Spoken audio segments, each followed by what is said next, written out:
Hi everyone, welcome back to the channel. In diagnostics, a test result is never just a number. It directly impacts patient decisions. In this video, we will break down sensitivity and specificity using real diagnostic data.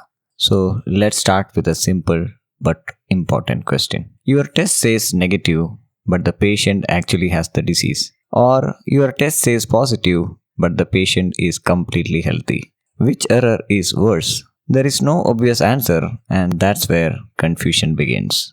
A false negative means disease goes undetected and untreated. A false positive means unnecessary treatment and potential harm. This is critical in TB, sepsis, and infectious disease diagnostics. Let's look at real data to understand this better.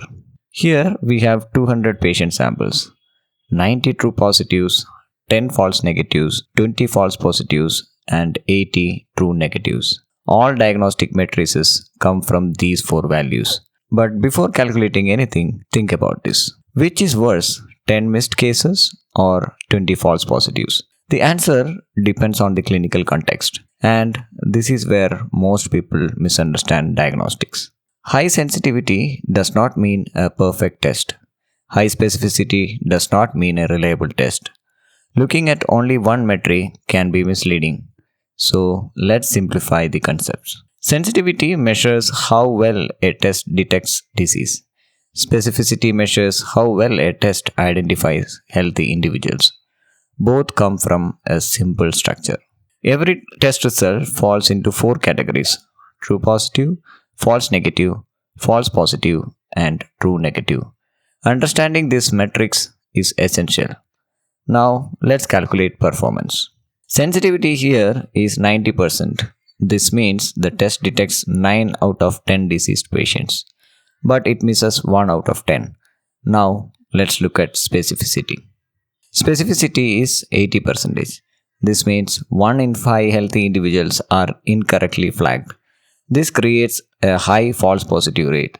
So, what does this number actually tell us? High sensitivity reduces missed cases. High specificity reduces false positives, but both cannot be maximized together. This is where clinical context matters.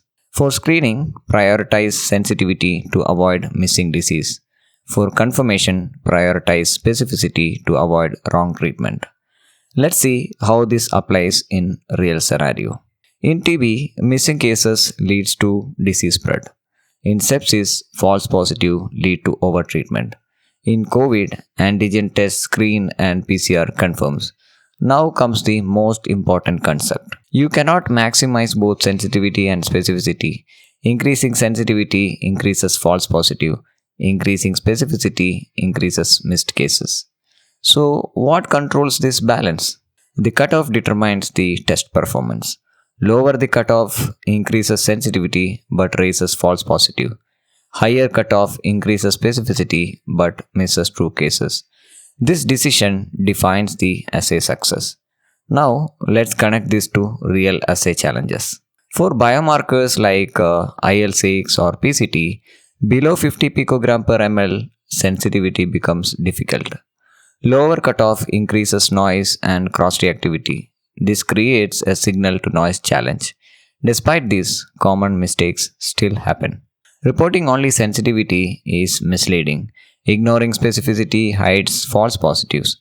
Not validating on real samples reduces reliability. Ignoring prevalence distorts interpretation. This leads to an important insight. A 95% sensitive test can still be useless if specificity is poor or if disease prevalence is low. So, how do we remember this easily? SN out means sensitivity test when negative rules out disease. SP in specific test when positive rules in disease. Let's summarize. Always interpret sensitivity and specificity together. Clinical context determines importance. Cutoff selection is critical and no test is perfect. What should you learn next? Next step is ROC curve analysis. Also understand PPV and NPV. This gives real-world meaning to test results. Let's close with one key idea. Sensitivity and specificity don't compete. They define your diagnostic strategy. Subscribe for advanced biotech and diagnostic science insights. Thanks for listening, and I will see you in the next one.